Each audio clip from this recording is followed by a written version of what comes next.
टिप्पणी की व्याख्या हम करेंगे।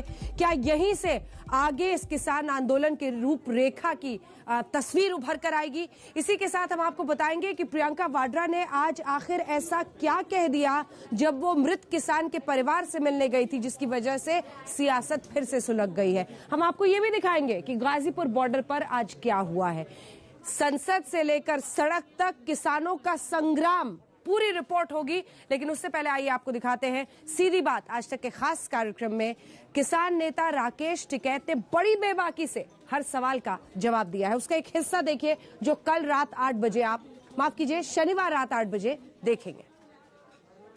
आपका स्टूडियो में बहुत बहुत स्वागत। धन्यवाद जी आपका भी। आप तो प्रवक्ता हैं, नेता तो नहीं है। ना नेता कहाँ जी, मैं तो प्रवक्ता हूँ। मैं तो खेती करता हूँ, गन्ने की इनकी खेती करते हैं। मैं तो किसान हूँ। किसान हैं आप जी। आपने हल कब चलाया था? नहीं मैं तो चलाता हूँ। कब चलाया था? फोटो खींची कि नहीं? आजकल सोशल मीडिया है, फटाफट फोटो खींच के डाल देंगे। नहीं चलाई कभी आप? मेरा शौक था जो सबसे था बैलों से मशीन चलाने का। जो गन्ने की उसकी करते थे, तो वो शौक रहा है और ट्रैक्टर चलाने का रहा है। और कोशिश करता हूं कि जब भी खेतों की जुताई हो तो उस टाइम पे मैं गांव में रहूं। अच्छा, देखते रहते हैं आप? करता कोई और है? नहीं मैं चलाता हूं उसको। जो शौक है चलाने का, वो खेत में ट्रैक्टर चलाने का शौक है। पूरा का पूरा दिन चलाता हूं। अच्छा। और जो उसकी जो सुगंध होती है, जो मिट्टी, वो जो खुशबू है, वो मिट्टी वो टच होनी चाहिए। वो खुशबू। नेतागिरी का टाइम कब मिलता है? नेतागिरी कहाँ करता हूँ? ये बैठे आप धरने पे थे? नहीं ये नेतागिरी थोड़ा, ये तो समस्या है। हमारा भी गन्ने का भुगतान नहीं हुआ, तो ये तो देश के आंदोलन है। पूरा जो बिल है हो रहे, सब चीजें इकट्ठी हुई है। क्योंकि ऐसा लगता है जितने किसान नेता बैठे हैं आकर के, उनमें से नेता ज्यादा हैं, किसानी कम करते हैं। नहीं नेता तो नहीं मुझे लगता। जो रात को यहाँ लेट रहे नेता तो नहीं। नेता तो अंदर कोठी में है, चमचमाती मखमली सड़कों पर उस पर चलते हैं जी, और मखमले बिस्तरों पर सोते हैं। आप ये बताए तो दिन से आप बैठे हैं, लगभग 100 दिन होने जा रहे हैं। बैठे कर मांग क्या है आपकी? समझ नहीं आया लोगों की। बिल क्यों वापस होने चाहिए? मेरे को एक लाइन में समझा दो आप। एक लाइन में समझा दें कि जो घाटे की खेती हो रही है, जो सीधा गांव का आदमी, उसको बिल के बारे में उसको कुछ नहीं पता। हाँ, नहीं पता बिल्कुल भी। ठीक है, वो फसल अपनी किस रेट में बेच रहा है? मतलब एमएसपी डिक्लेयर की हुई है सरकार ने। आज बजट में भी कहा हमने कितने लाखों करोड़। आप गारंटी दवा दीजिए आप उसी की, आप ले लो गारंटी। आप बन जाओ संगठन के बिचौलवा बन जाओ आप। नहीं यूपी के ना आप बन जाओ। नहीं, आपको क्या लगता है? हमें ये लगता है बिल वापस जो बार कर रहे हैं, तीनों बिल वापस ले लो, तो एक लाइन में एमएसपी पे तो माल खरीदा जा रहा है ना। कहाँ खरीद रही है सरकार? कानून बनाएगी कि उससे कम पे बिकेगा नहीं, कोई नहीं खरीदेगा। उससे कम पे अगर कोई खरीदेगा तो उसके खिलाफ कानूनी कार्रवाई होगी। आपको नहीं खरीदना, आप मत खरीदो। 11 बार गए। लगभग 50 घंटे बात हुई आपकी। ज्यादा हुई, 50 से 100 घंटे मान लो, 100 घंटे। तो आप बातचीत करने गए थे तो क्या होती क्या थी वो बातचीत? क्या चाय पीते रहते थे दोनों? ना चाय कहाँ पीते, पानी की बोतलें पीते होंगे। चाय पानी तो उनका जरूर वहाँ पीते थे। तो पानी पर तो सबका अधिकार है। क्या करते, क्या बात क्या करते थे आप? मेरे समझ हमने उन्होंने कहा कि आप ये कानून वापसी लो। वो तो शुरू से कहते हम कानून वापस नहीं लेंगे, आप जाते क्यों थे? हम नहीं, वे बुलाते थे तो जाते थे। तब भी प्राइम मिनिस्टर कहते हैं हम फोन कॉल लो भाई। कौन सा नंबर है वो नंबर दे दो भाई। हमने अपना नंबर दे रखा है उनको। मैंने नंबर सार्वजनिक कर रखा। उस नंबर पे मुझे गाली देते हैं लोग, तो प्रधानमंत्री जी भी अपना नंबर दे देना। कौन सा नंबर है, हम कॉल कर लेंगे उसको। तो प्रधानमंत्री का फोन नंबर चाहिए राकेश टिकैत को। ये पूरी बातचीत आप शनिवार रात 8 बजे देखेंगे। एक तरह से समझ लीजिए राकेश टिकैत के मन की बात है, जो सीधी बात में आप शनिवार को सुनेंगे।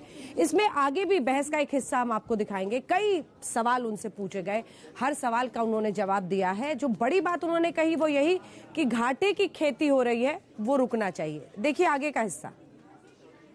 आपने क्यों आ रही है? 2 बार चुनाव लड़ा ना आपने? हाँ लड़ा। एक बार पहले लड़े। हाँ, दोनों। कौन सी पार्टी से लड़े थे? दोनों बार आ रहा। नहीं आ रहा, जमानत जब्त हुई आपकी। जमानत जब्त होगी। नहीं, पहले कौन सी पार्टी से लड़े थे आप? नहीं, मैं तो इंडिपेंडेंट लड़ा था। Independent support BJP? नहीं, पहली बार नहीं, इंडिपेंडेंट लड़ा। नहीं, दूसरी बार तो आरएलडी से लड़े। हाँ जी, आरएलडी। तो लोकसभा का जब चुनाव लड़े, तो विचारधारा तो आपकी पता है ना क्या है? क्या है जी? जब पार्टी ज्वाइन करोगे तो उसकी विचारधारा मान के चलोगे ना आप? नहीं, विचारधारा तो आदमी की इंडिपेंडेंस होती है। आप तो सिंपल पे लड़ेंगे तो आप तो फिर उसके समर्थन हो गए ना। नहीं, पॉलिटिकल कौन आदमी नहीं है देश में। अगर देश में कोई पॉलिटिक्स नहीं कर रहा तो उससे तो खतरनाक आदमी कुछ नहीं। तो राकेश भी पॉलिटिक्स है? पॉलिटिक्स तो जो मैं वोट देने का अधिकार है, तो चुनाव भी लड़ने का अधिकार है मुझे। हाँ, तो इसका मतलब जो अक्टूबर तक रखा है यूपी में अगले साल चुनाव होने हैं, ये क्या उस तरफ बढ़ रहे हैं? नहीं, चुनाव का कोई मतलब नहीं है। चुनाव लड़ेंगे कि लड़ेंगे? नहीं, ना हमें चुनाव लड़ना तो बहुत बड़ी बीमारी है। क्या 1967 में भारत सरकार ने एमएसपी तय करा, गेहूं का रेट तय करा 76 रुपए पर क्विंटल। जो मास्टर था प्राइमरी का, उसकी सैलरी थी 70 रुपया। वो 1 महीने की सैलरी में 1 क्विंटल गेहूं नहीं खरीद सकता था। हम 1 क्विंटल गेहूं बेच के भट्टे की 2500 ईंट खरीद सकते थे। 30 रुपए की 1000 ईंट आती थी। सोने का भाव था 200 रुपया तोड़ा। हम 3 क्विंटल गेहूं एक सेंटेंस में बताओ ना, ये सब कहानी तो ठीक है, उसका किसान का उल्टा हो गया कि अब महंगी होगी चीजें, सारी चीजें महंगी होगी ना। हम तो अनाज बेच के सारी चीजें खरीदते। तो कहना क्या चाहते? दूसरा कहना ये है फार्मूला कि हमको 3 क्विंटल गेहूं में 1 तोला सोना दे दो। उसी हिसाब से जो दूसरी चीजों के रेट बढ़े हैं, उसी हिसाब से किसानों की फसलों के रेट बढ़ा। 3 क्विंटल गेहूं का जो सोने का भाव जितना है, उतना 3 क्विंटल गेहूं का भाव फिक्स कर दो तो आप ये 1967 का 1 तोला सोना चाहिए 3 क्विंटल के लिए। जो 100 क्विंटल पैदा करता है उसको 33 तोले सोना मिलना चाहिए। तो फैसला हो जाएगा। देसी इलाज बता दिया, ये तो फार्मूला है। देसी इलाज बता दिया आपने। सब मास्टर की सैलरी बढ़ी। नहीं, समझ गया मैं आपकी बात। मोदी जी क्यों नहीं बढ़ेगा? मोदी जी को विश्वास नहीं है आपको? नहीं, हमें तो सब पे विश्वास है। मोदी ने कहा मैं किसानों का भला करता हूँ, आप उस पर विश्वास है, आपको होना चाहिए। नहीं, हम तो भाई प्रधानमंत्री हैं, तो हम तो सरकार से ही तो मांगने आ रहे हैं। पिछले उन्होंने कहा मैं किसानों के लिए खड़ा हूँ, किसानों की राय बढ़ाऊंगा, आपको उनके ऊपर विश्वास करना चाहिए। हम तो कर रहे हैं। किसने मना करा कि हम नहीं कर रहे? हम तो कर रहे हैं ना। ये देश का किसान इसीलिए तो बैठा है भाई। हम उनने किले का पैसा कहाँ से आ रहा है किसान आंदोलन के लिए? कहाँ से ये पैसा खर्चा हो रही है? नहीं, क्या खर्चा होता है जी? वो खर्चा बताओ क्या होता है? मैं रोटी खाता हूँ, मैंने गांव से कह दिया भाई जितना मैं रोटी खाता हूँ मेरा अनाज यहाँ पे भिजवा दो। दाल रोटी पे आंदोलन चल रहा है। क्या खर्चा आंदोलन में? टेंट और पन्नी लग रही है। आपके खिलाफ भी केस किया उन्होंने? केस करा होगा। केस अच्छा, आंदोलन करोगे केस ना हो? वो कौन सा नेता है जो आंदोलन करके केस नहीं हो रहे? इसका मतलब सरकार से साठगांठ है उसकी। जिसपे आंदोलन में केस नहीं हो रहे तो उससे तो सर्टिफिकेट तो आंदोलन का जब ही मिलेगा ना, जब केस रजिस्टर्ड होंगे।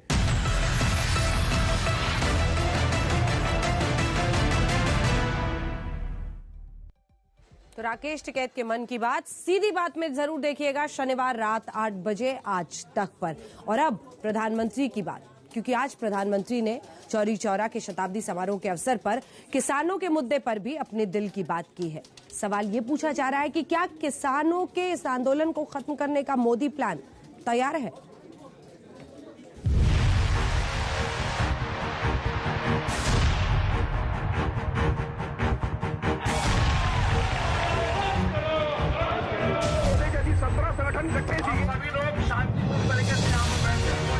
इन तस्वीरों में कितनी सियासत है, कितना किसानों का हमदर्द दिखाने की मंशा है। एक एक तस्वीर पर आज प्रधानमंत्री नरेंद्र मोदी का बड़ा बयान आया। मोदी ने अपने अंदाज में व्याख्या की आखिर गाजीपुर बॉर्डर की नई तस्वीर क्या कहती है।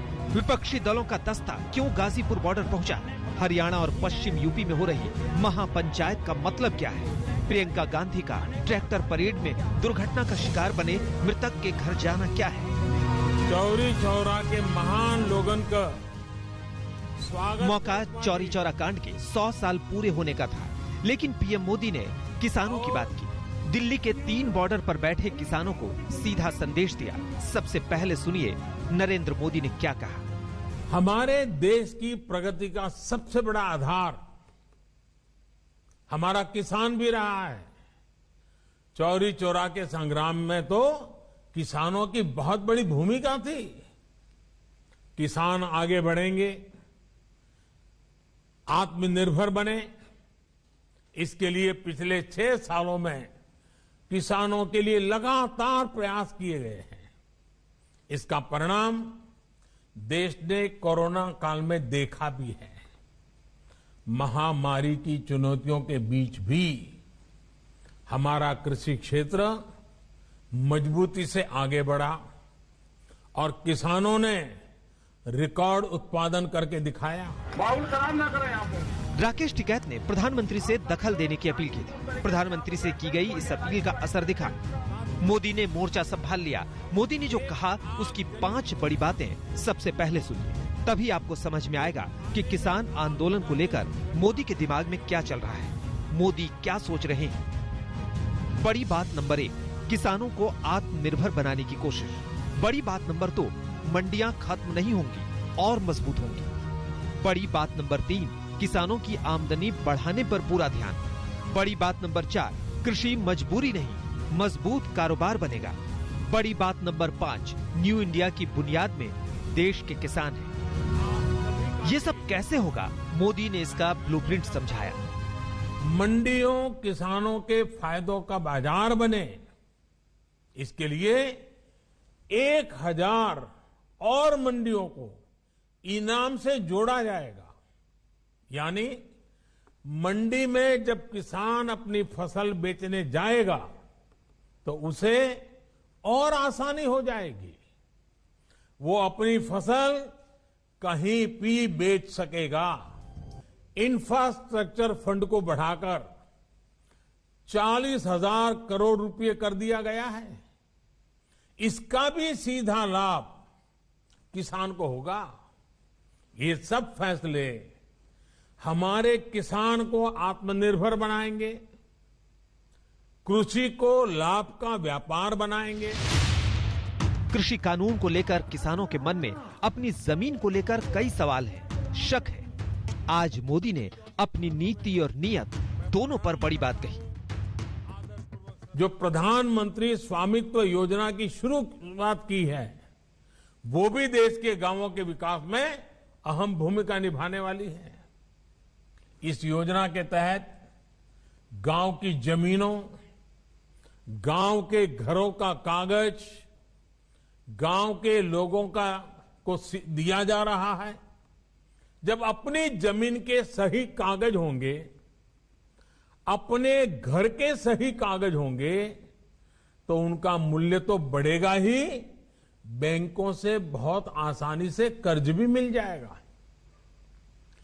गांव के लोगों के घर और जमीन पर कोई अपनी बुरी दृष्टि भी नहीं डाल पाएगा। इसका बहुत बड़ा लाभ देश के छोटे किसानों को, गांव के गरीब परिवारों को होगा। आप जाकर के चिंतन मनन कीजिए। बुधवार को प्रधानमंत्री ने कई मंत्रियों के साथ मीटिंग की थी। मकसद यही है कि जल्द से जल्द समाधान निकले। प्रधानमंत्री ने ऑल पार्टी मीटिंग में भी किसानों को बड़ा ऑफर दिया था। हमारी तरफ से ये प्रस्ताव आपको हम दे रहे हैं, आप जाकर के चिंतन मनन कीजिए। और मैं एक फोन कॉल पर दूरी पर हूं, भारत सरकार का वो प्रस्ताव आज भी वैसे का वैसा खड़ा है। आपको याद होगा, मौजूदा गतिरोध खत्म हो, खुद प्रधानमंत्री यही चाहते हैं। 26 नवंबर को दिल्ली बॉर्डर पर धरने पर बैठे पहली बार मोदी ने 29 नवंबर को मन की बात प्रोग्राम में किसानों के नाम संदेश दिया। 30 नवंबर को बनारस से कृषि कानून पर बोले। 15 दिसंबर को कच्छ से मोदी ने विपक्ष पर किसानों को गुमराह करने की बात कही। मध्य प्रदेश की किसान रैली में मोदी ने किसानों के भ्रम को दूर करने की कोशिश की। 25 दिसंबर को किसानों के खाते में 18,000 करोड़ रुपए डाले और किसानों से धरना खत्म करने की अपील की। किसान नेता राकेश टिकैत भी चाहते हैं कि तीनों कृषि कानून के समाधान के लिए प्रधानमंत्री आगे आएं और जल्द से जल्द पूरे मामले का हल निकले। तो क्या प्रधानमंत्री के दखल पर किसान मान जाएंगे? लेकिन क्या किसान तीनों कानूनों को रद्द कराने की जिद छोड़ेंगे? आज तक ब्यूरो। और अब बात उस लड़ाई की जो हमने सड़क पर भी देखी और देश की संसद में भी। विपक्ष ने जबरदस्त तरीके से सरकार को घेरा, आर पार की बात हुई। कई जगहों पर जो विपक्ष हमलावर हुआ, उसमें अलग अलग तरीके इस बार अपनाए गए। जी हां, अंदाजे बयां बिल्कुल अलग था। शब्दों के बाद तरानों से, गीत से छोड़े गए। हो गई है पीर, पर्वत सी पिघलनी चाहिए, इस हिमालय से कोई गंगा निकलनी चाहिए। मैं भी खाइफ नहीं तख्ताएदार से, मैं भी मंसूर हूँ कह दो अगियार से। आज राज्यसभा में शेरो शायरी और कविताओं के शब्दों को हथियार बनाकर विपक्ष ने केंद्र सरकार पर हमला बोला। आरजेडी नेता मनोज यादव ने तराना गाया तो आप नेता संजय सिंह ने दुष्यंत कुमार की कविता पढ़ी। हो गई है पीर, पर्वत सी पिघलनी चाहिए, हो गई है पीर, पर्वत सी पिघलनी चाहिए, इस हिमालय से कोई गंगा निकलनी चाहिए, और सिर्फ हंगामा खड़ा करना मेरा मकसद नहीं, मेरी कोशिश है कि ये सूरत बदलनी चाहिए। मैं भी खाइफ नहीं तख्ताएदार से, मैं भी मंसूर हूं कह दो अगियार से, क्यों डराते हो जिंदा की दीवार से। जेल, जिंदा जेल, जुल्म की बात को, जहल की रात को मैं नहीं मानता, मैं नहीं जानता। उठे क्रोध और विरोध में एक पल ऐसा भी आया जो पहले कभी नहीं दिखा, जब महाराजा और राजा के बीच संवाद हुआ, यानी ज्योतिरादित्य सिंधिया और दिग्विजय सिंह। आप तस्वीरों की जुबानी पूरी कहानी समझिए। उसमें तो वो लिस्ट में जो आए उसी के हिसाब से मैंने बुलाया। मैं आपको बधाई देता हूं, आपके माध्यम से माननीय सिंधिया जी को बधाई देता हूं। माननीय सभापति महोदय, जितने अच्छे ढंग से वे यूपीए सरकार में सरकार का पक्ष रखते थे, उतना ही अच्छे ढंग से उन्होंने आज भाजपा का पक्ष रखा है। आपको बधाई हो। वाह जी महाराज, वाह, वाह जी महाराज। प्लीज प्लीज हमेशा रहेगा। आप जिस पार्टी में रहे, आगे भी जो हो, हमारा आशीर्वाद आपके साथ था, है और रहेगा। यहाँ फर्क सीट का है, सिंधिया के पार्टी बदलने का है। दोनों ने अपनी अपनी पार्टी की लाइन पर बैटिंग की। लेकिन 70 साल से जब तक किसान बेड़ियों में जकड़ा गया है, उन बेड़ियों को तोड़कर किसान को विकास और प्रगति के रास्ते पर प्रशस्त करना, ये एनडीए सरकार प्रधानमंत्री जी के नेतृत्व में हमारा संकल्प है। किसान का आय दुगना हो, किसान को स्वतंत्रता मिले कि वो अपना उत्पादन देश में कहीं भी बेच पाए। एक ही जगह तक वो किसान सीमित क्यों हो? और इसलिए ये कानून लाए गए। हमने मांग की थी कि आप ऑर्डिनेंस हम जो है उसको वापस करिए और सेलेक्ट कमेटी बनाइए। यहां पर अमेंडमेंट आए थे, सदस्यों ने दिए थे। आज यदि किसान घर द्वार छोड़कर अगर दिल्ली के आसपास बैठे हुए हैं, आप कहते हैं कि तो षड्यंत्र है, कांग्रेस करा रही है। अकाली दल सबसे पुराना एनडीए अलाइड पार्टनर है उसका, शिवसेना जी भी उनसे अलग हो गई। ये सब लोग प्रधानमंत्री की जो मोदी जी का जो अहम और अहंकार है, उसकी वजह से आज परेशान। तो किसान आंदोलन की गूंज देश की संसद में सुनाई दी तो राजधानी के बॉर्डर से ठीक लगभग 190 किलोमीटर दूर रामपुर पहुंची प्रियंका गांधी वाड्रा मृत किसान के परिवार से मिलने। वहां पर उन्होंने क्या कुछ कहा, हमारे सहयोगी से एक्सक्लूसिव बातचीत देखिए। प्रियंका, लगातार पत्रकारों से लेके कई लोगों पर सेडिशन चार्जेस लग रहे हैं, आपको क्या लगता है कि सरकार इंटॉलरेंट है या सरकार के खिलाफ षड्यंत्र हो रहा है? आप पत्रकार हैं, आप बताइए आपको क्या लगता है? आपको क्या लगता है, क्या ये इस देश में ये परंपरा रही है? देश का संविधान क्या कहता है? किसी का ओपिनियन हो या कोई कुछ लिखना चाहे तो उस पर कोई पाबंदी नहीं होनी चाहिए। कौन सी बड़ी बात है?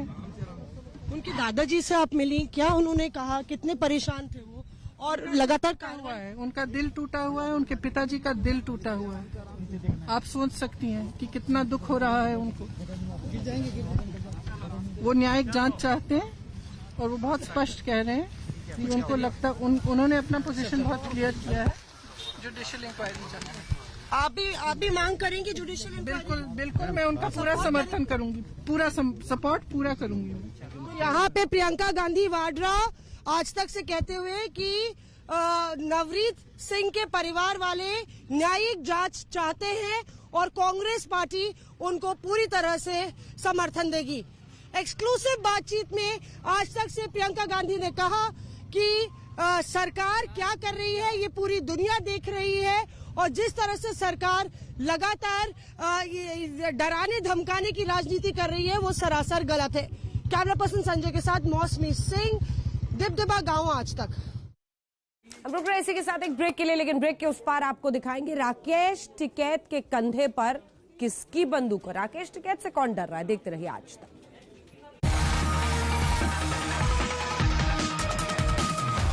साथ मैं हूं अंजना ओम कश्यप। अब चर्चा इस बात की है कि किसान आंदोलन में सियासत का सेंटर पॉइंट गाजीपुर बॉर्डर बन गया है।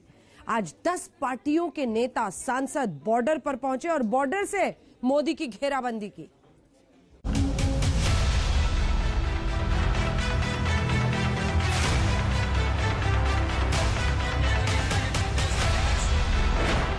क्या गाजीपुर बॉर्डर सियासत का सेंटर पॉइंट बन गया है?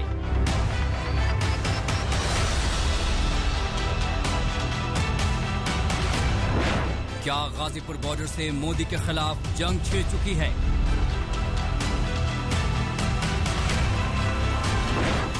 क्या बॉर्डर की घेराबंदी को विपक्ष हथियार बना रहा है?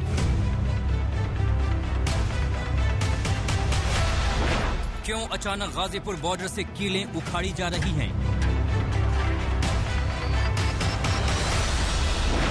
किसान आंदोलन में टिकैत का जोर और विपक्ष का शोर क्या कहता है? किसान आंदोलन पर दिल्ली से अमेरिका तक बहस क्यों छिड़ी है? किसान आंदोलन में रिहाना, ग्रेटा और कंगना की एंट्री क्या कहती है? टिकैत, राकेश टिकैत जोश में है और विपक्ष उस जोश को कैश करना चाहता है और इसीलिए तमाम ये नेता जो आज बॉर्डर पर पहुंचे थे लेकिन मिलन हो ना पाया क्योंकि पुलिस ने बैरिकेडिंग के पहले ही रोक दिया और उसके बाद आग बबूला हो गए तमाम नेता। हरसिमरत कौर ने तो उस बैरिकेडिंग की तुलना सीधे पाकिस्तान और भारत के बीच की सरहद से कर दी।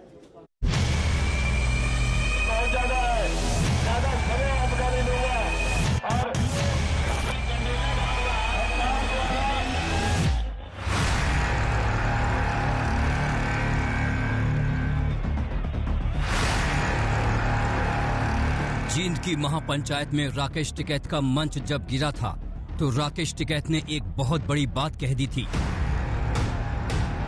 जी हां, राकेश टिकैत ने कहा था कि ऐसा भाग्यशाली लोगों के साथ होता है। अरे कुछ नहीं हुआ, मत तो भाई भगवान के टूटे क्यों घबरा रहे?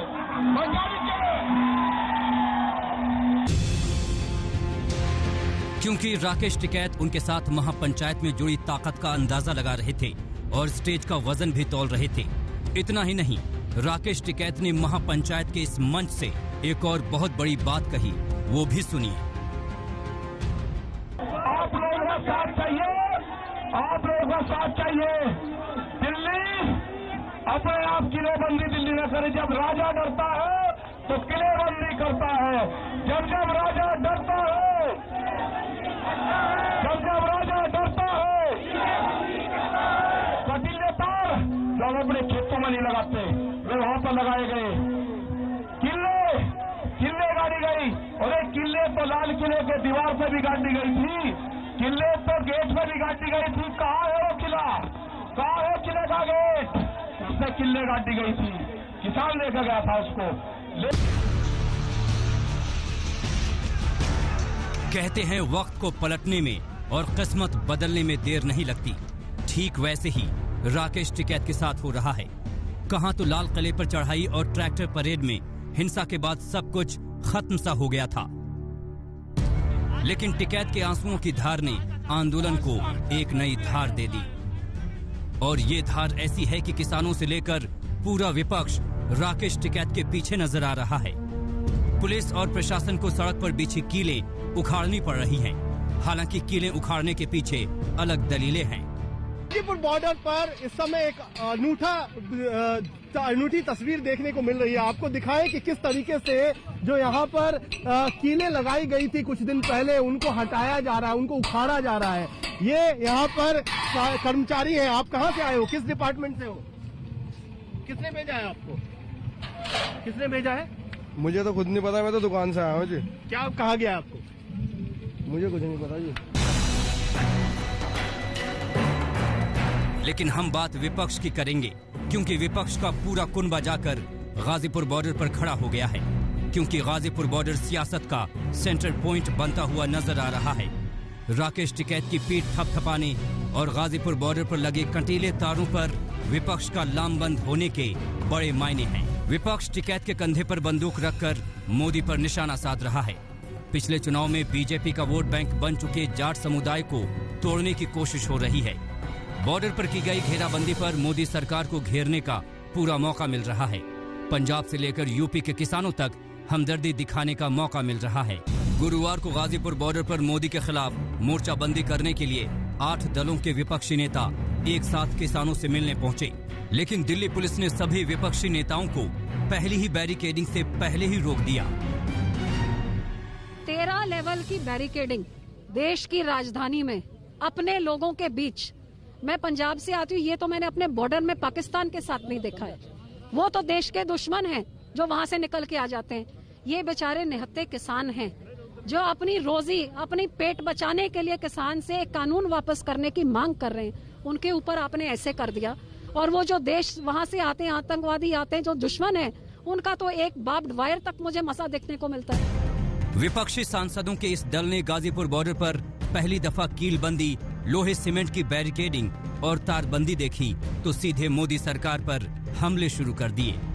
पे जब विश्वास नहीं हो रहा था तो इधर आके देख रहे हैं, तो हम मेंबर ऑफ पार्लियामेंट होने के नाते हमको इतना ये देख के भयानक डर लग रहा है। तो जो वो बेचारे अंदर बिना पानी के, बिना बिजली के, बिना खाने के, बिना टॉयलेट्स के 3 किलोमीटर तक ऐसे बैरिकेडिंग है, 3 किलोमीटर, जो उनको अंदर दोनों तरफ से इस तरह बंद किया हुआ है, उन बेचारों के क्या हालात होंगे। और हम कह रहे हैं हमें आगे जाके देख लेने दीजिए। तो ये देखिए हमारे लिए एमपीज के लोगों के चुने हुए नुमाइंदों के लिए कैसे तैयार होके अपना बैठे हैं यहाँ पे हमें रोकने के लिए। तो क्या सरकार कहती है बात करें, फोन करें, कौन बाहर आके कर सकता है। जिन पार्टियों के सांसद गाजीपुर बॉर्डर पहुँचे उनकी पूरी लिस्ट देखिए। Akali Dal, DMK, NCP, TMC, national conference, RSP और आईयूएमएल। गाजीपुर बॉर्डर पर पहुंचे इन सांसदों का कहना है कि वो यहाँ के हालात का मुद्दा संसद में उठाएंगे। यहाँ पे आए कि हम इसकी पार्लियामेंट में चर्चा करना चाहते हैं। सरकार, स्पीकर साहब हमें करने नहीं दे रहे हैं। अब सारी पार्टियां इकट्ठे होकर उनको बताएंगे कि जाके देखिए क्या हालत है। और जो तब भी नहीं उठाने देते तो फिर जैसे किसानों की आवाज बाहर कुचली जा रही है, सांसदों की अंदर कुचली जाएगी, तो ये लोकतंत्र कहाँ है फिर। इससे पहले राकेश टिकैत के आंसू पोंछने के लिए गाजीपुर बॉर्डर पर और भी नेता हाजिरी लगा चुके हैं। आम आदमी पार्टी के मनीष सिसोदिया, आरएलडी के जयंत चौधरी, शिवसेना के संजय राउत और अकाली दल के अध्यक्ष सुखबीर सिंह बादल, यूपी के प्रदेश कांग्रेस के अध्यक्ष अजय कुमार लल्लू, दिल्ली कांग्रेस के नेता अलका लांबा, हरियाणा के कांग्रेस सांसद दीपेंद्र हुड्डा राकेश टिकैत से जाकर मिल चुके हैं। अपने साथ इतनी पावर देखकर राकेश टिकैत में भी जान पड़ी हुई है और अब वो कह रहे हैं कि 6 फरवरी को होने वाले महाचक्का जाम में वो कीलें कूद कर जाएंगे। 6 तारीख की रणनीति है कि 3 घंटे का जाम रहेगा। दिल्ली में तो होगा नहीं और दिल्ली के बाहर वो रहेगा, पूरे देश भर का रहेगा वो मामला, वहाँ पे रहेगा। और जो गाड़ियाँ उसमें आवेगी, रुकेंगी, उनको लंगर का, पानी का, भोजन का, चने का, मूंगफली का, वो उनको सब करवाओगे और बताओगे सरकार की भाई ये सरकार कर रही है हमारे साथ में। किले उखाड़ ली, कुछ भी उखाड़ लेंगे, हाँ ले गए। हम अनाज बो रहे थे वहाँ पर, वे कील बो रहे थे। नहीं, हम बैक फुट पर कहाँ आना पड़ता था, बहुत उस्ताद। इस तरह 2.25 महीने पहले सिंघू बॉर्डर और टिकरी बॉर्डर से शुरू हुआ किसान आंदोलन अब गाजीपुर बॉर्डर पर जाकर दम भर रहा है। हिमांशु मिश्रा के साथ कुमार कुणाल, गाजीपुर बॉर्डर आज तक। ये तो सियासी घमासान जो आपने देखा बॉर्डर पर, लेकिन एक वो घमासान भी है जो ट्विटर पर मचा हुआ है। जी हाँ, इंटरनेशनल पॉप स्टार रिहाना ने ट्वीट किया था, ग्रेटा थनबर्ग जो कि पर्यावरण एक्टिविस्ट है उन्होंने ट्वीट किया था, मियां खलीफा पॉर्न स्टार है उन्होंने ट्वीट किया था, लेकिन जंग देश के अंदर छिड़ गई है। मैं आपको बताती हूँ, देखिए एक तो कंगना और तापसी पन्नू भिड़े हुए हैं आपस में, दूसरी तरफ सचिन और विराट ने जो ट्वीट किया इंडिया टुगेदर, उससे शशि थरूर को परेशानी हो गई है। तीसरी तरफ अक्षय कुमार ने जो रिहाना के बयान पर ट्वीट किया, उसकी वजह से पंजाबी सिंगर है जैजी बी, वो भड़के हुए हैं। अमेरिकन पॉप सिंगर रिहाना ने किसान आंदोलन पर ट्वीट करके भारत में बहस छिड़वा दी है। अब इस पर जो बहस छिड़ी है वो आपको दिखाते हैं।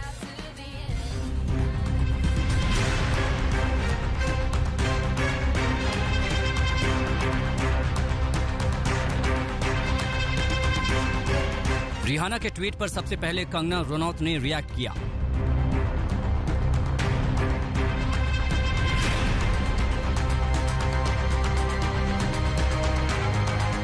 लेकिन इस पर उनकी जंग तापसी पन्नू से चल रही है। रिहाना पर सचिन तेंदुलकर और विराट कोहली ने प्रतिक्रिया दी तो शशि थरूर को नहीं भाया। अक्षय कुमार ने रिहाना के ट्वीट को गलत बताया तो पंजाबी सिंगर जैज़ी बी उनके खिलाफ खड़े हो गए और बोलने लगे कि अक्षय कुमार असली किंग नहीं है।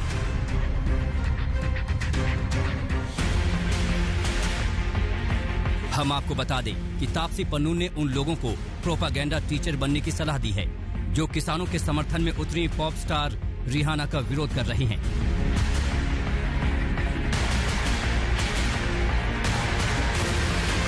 तापसी पन्नू के इस पोस्ट से सबसे पहले कंगना भड़क गई।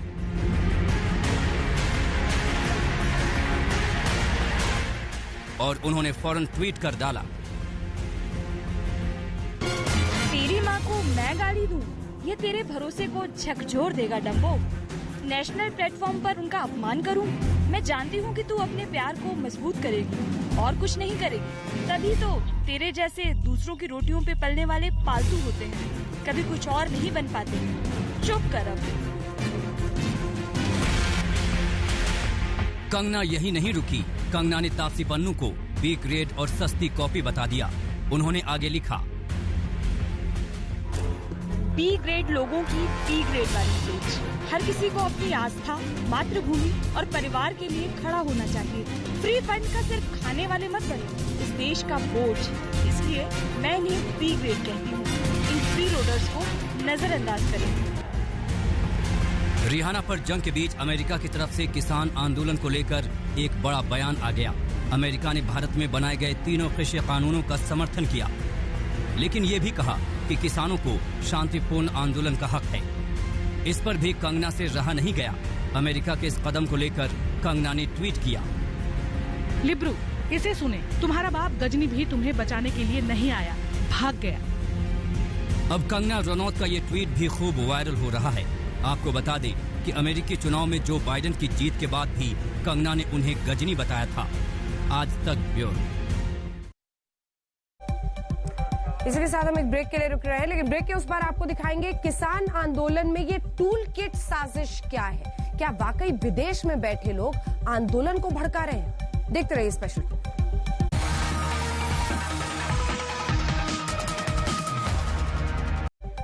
विदेशों में बैठी कई हस्तियों ने किसान आंदोलन के पक्ष में ट्वीट किया। सरकार ने कहा इससे साजिश की बू आ रही है, लेकिन अब जबकि वो टूल किट जिसको खुद ग्रेटा थनबर्ग ने ट्वीट कर दिया और फिर डिलीट कर दिया, उसके लिखने वाले पर, उस टूल किट बनाने वाले पर दिल्ली पुलिस ने एफआईआर दर्ज कर ली है। क्या है ये टूल किट साजिश, जरा देखिए।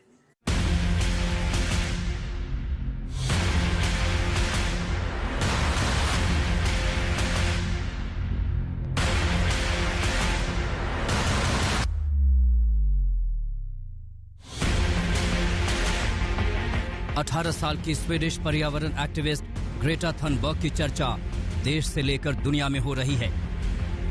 किसान आंदोलन को लेकर ग्रेटा ने जो ट्वीट किए उसके पीछे साजिश की बू आने लगी। ग्रेटा ने एक टूल किट नाम का डॉक्यूमेंट शेयर किया जिस पर सोशल मीडिया में हंगामा खड़ा हो गया। इस टूल किट में किसानों को लेकर सोशल मीडिया पर कैसे समर्थन जुटाया जाए इसके बारे में जानकारी दी गई थी। इस टूल किट के जरिए 4 और 5 फरवरी को ट्विटर पर तूफान मचा देने का आह्वान किया गया था। इसमें कहा गया था कि भारतीय किसानों को समर्थन देने के लिए #फार्मर्स प्रोटेस्ट और स्टैंड विद फार्मर्स का इस्तेमाल करने की ताकीद की गई थी। दुनिया भर में नजदीक के भारतीय दूतावास, मीडिया हाउस या सरकारी दफ्तर के पास 13 और 14 फरवरी को प्रदर्शन करने की बात भी कही गई थी। ग्रेटा थनबर्ग के इस टूल किट पर विवाद बढ़ा तो उन्होंने इसे डिलीट कर दिया, लेकिन इसके बाद उन्होंने एक अपडेटेड टूल किट को ट्वीट कर दिया। अब दिल्ली पुलिस ने उस टूल किट को तैयार करने वाले का पूरा सच खंगाल रही है। इस डॉक्यूमेंट में एक एक्शन प्लान डिलिनेट किया गया है, जिस एक्शन प्लान में ये बताया गया है कि 26 जनवरी के बाद डिजिटल 26 जनवरी और उसके आसपास डिजिटल स्ट्राइक करना है। इसको अपलोड किया गया और फिर कुछ देरों बाद इसको डिलीट भी कर दिया गया, लेकिन ये हमारे संज्ञान में आया है। और अगर आप 26 जनवरी और उसके आसपास के इवेंट्स को देखें तो आपको ये मालूम होगा कि ये बिल्कुल कॉपी कैट बिल्कुल एग्जीक्यूशन था। जिस तरह का प्लान इस डॉक्यूमेंट में है उसी तरह की एक्टिविटीज ग्राउंड पे भी दिखाई देती हैं। तो क्या ग्रेटा भी साजिश का हिस्सा बन गई? क्योंकि दिन भर ग्रेटा को लेकर एफआईआर से लेकर तरह तरह की खबरें चलती रहीं। हिमांशु मिश्रा, दिल्ली आज तक। इसी के साथ स्पेशल रिपोर्ट में न्यूज रूम से इतना ही। देश दुनिया की बाकी खबरों के लिए आप देखते रहिए आज तक। नमस्कार, मैं हूं अंजना ओम कश्यप। हमें उम्मीद है ये वीडियो आपको पसंद आया होगा। लेटेस्ट खबरों के लिए यूं ही देखते रहिए आज तक, और इस वीडियो के पसंद आने पर लाइक, शेयर एंड सब्सक्राइब करना ना भूलें।